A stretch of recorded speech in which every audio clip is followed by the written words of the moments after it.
खाड़ी देशों से माफी मांगने के बाद भी ईरान थमने का नाम नहीं ले रहा। यूएई ने कहा कि ईरानी सेना ने 16 बैलिस्टिक मिसाइल्स और 117 ड्रोन से हमला किया। यूएई के एयर डिफेंस सिस्टम ने हमलों को नाकाम करने का भी दावा किया। हालांकि कुछ जगहों पर मामूली नुकसान की भी खबरें आई हैं। मिडिल ईस्ट में जारी तनाव के बीच देश में पेट्रोल डीजल की कीमत बढ़ने की चिंता खत्म हो गई, क्योंकि हॉर्मुज रूट बंद होने के बाद सरकार ने कुल इंपोर्ट का 10% कच्चा तेल नई रूट से मांगना शुरू कर दिया है। सूत्रों के अनुसार सरकार का कहना यह है कि अंतर्राष्ट्रीय बाजार में उतार चढ़ाव के बावजूद भारत के पास तेल का पर्याप्त भंडार है और स्थिति नियंत्रण में है। हॉर्मुज रूट बंद होने की वजह से इंटरनेशनल मार्केट में कच्चे तेल के दाम 27% तक बढ़ गए हैं। पश्चिम बंगाल में राष्ट्रपति मुर्मू ने अपमान को लेकर के पीएम मोदी ने ममता बनर्जी पर जमकर हमला बोला। दिल्ली में पीएम मोदी ने कहा कि ममता ने न सिर्फ राष्ट्रपति बल्कि लोकतंत्र की महान परंपरा का भी अपमान किया।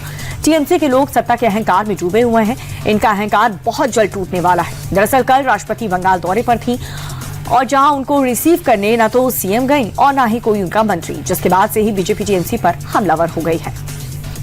बंगाल में प्रेसिडेंट प्रोग्राम पर बवाल थमने का नाम नहीं ले रहा। सीएम ममता ने फिर से कहा कि कार्यक्रम में किसी भी तरह के नियम का उल्लंघन नहीं हुआ।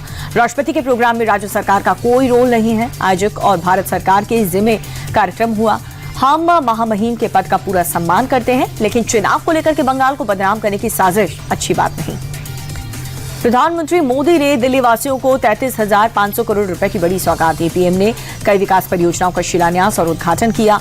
दिल्ली मेट्रो के 2 नए कॉरिडोर मजलिस पार्क मौजपुर बाबरपुर और दीपाली चौक मजलिस पार्क का उद्घाटन किया। पीएम मोदी ने सरोजनी नगर के GPRA टाइप वी क्वार्टर का दौरा किया और लाभार्थी महिलाओं को चाबियां सौंपी। इस दौरान पीएम ने महिला लाभार्थियों से बातचीत भी की है।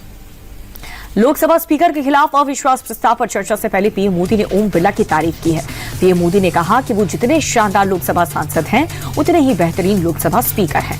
स्पीकर किसी को भी अपमानित नहीं करते हैं। प्रधानमंत्री मोदी का ये बयान उस समय आया है जब ओम बिरला को अध्यक्ष पद से हटाने से संबंधित प्रस्ताव पेश करने के लिए विपक्षी सांसदों के नोटिस को सोमवार के लिए सूचीबद्ध किया गया है। नीतीश कुमार के बेटे निशांत कुमार की पॉलिटिक्स में ऑफिशियल एंट्री हो चुकी है। आज पटना स्थित जेडीयू दफ्तर में वो आधिकारिक रूप से पार्टी में शामिल हो गए। कार्यकारी अध्यक्ष संजय झा और ललन सिंह समेत कई वरिष्ठ नेताओं की मौजूदगी में निशांत ने पार्टी का दामन थामा और इससे पहले उनके दफ्तर पहुंचने पर कार्यकर्ताओं ने उनके काफिले पर फूल बरसा करके उनका स्वागत किया। उनके समर्थन में सैकड़ों कार्यकर्ता जेडीयू दफ्तर के बाहर जुटे और उनके समर्थन में नारेबाजी की गई। अंतर्राष्ट्रीय महिला दिवस के मौके पर लखनऊ में कार्यक्रम का आयोजन हुआ। मुख्यमंत्री योगी आदित्यनाथ भी शामिल हुए। सीएम योगी आदित्यनाथ ने कहा कि अब यूपी की पहचान बदल चुकी है। पहले दंगा और कर्फ्यू प्रदेश की पहचान थी। बेटियों को स्कूल भेजना लोग डरते थे, लेकिन आज हालात बदल चुके हैं। अब बेटियां सुरक्षित महसूस करती हैं। बेटियों की सुरक्षा के लिए सरकार प्रतिबद्ध। सुरक्षा के साथ खिलवाड़ करने वालों पर आज सख्त कार्रवाई होगी।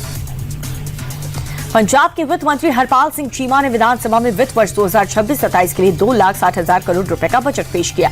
बजट में सरकार ने मुख्यमंत्री माताएं बेटियों सत्कार योजना के तहत महिलाओं को हर महीने 1,000 और अनुसूचित जाति की महिलाओं को 1,500 रुपए देने की घोषणा की। स्वास्थ्य के लिए सरकार ने 6,879 करोड़ का प्रस्ताव रखा और वहीं सरकार ने नशे के खिलाफ चलाए जा रहे युद्ध नशे के विरुद्ध अभियान को और भी तेज करने की घोषणा की। सरकार ने ड्रग्स सेंसस कराने की घोषणा की है। अमरोहा के हसनपुर में सरकारी जमीन पर अवैध कब्जे का मामला सामने आया। कब्जेधारी ने अस्थायी दीवार बना करके सरकारी जमीन को हड़प लिया। लेखपाल की रिपोर्ट के आधार पर आरोपियों के खिलाफ 3 महीने पहले एक एफआईआर भी दर्ज हो चुकी है। बावजूद इसके प्रशासन ने अभी तक कोई कार्रवाई नहीं की। शिकायतकर्ताओं ने मामले के प्रशासन से जल्द एक्शन लेकर के सरकारी जमीन से अतिक्रमण हटाने की मांग की है। यूपी के अलीगढ़ में 2 नकाबपोश बदमाश मोबाइल के शोरूम में घुस गए। तमंचे के बल पर 2,24,000 रुपए की लूट की, जिसका सीसीटीवी वीडियो सामने आया। लूट की सूचना पर पुलिस मौके पर पहुंचती है। साथ ही घटना के खुलासे के लिए 3 टीम्स गठित की गई। दुकानदार का कहना यह है कि बदमाशों ने नुकसान पहुंचाने की भी कोशिश की है।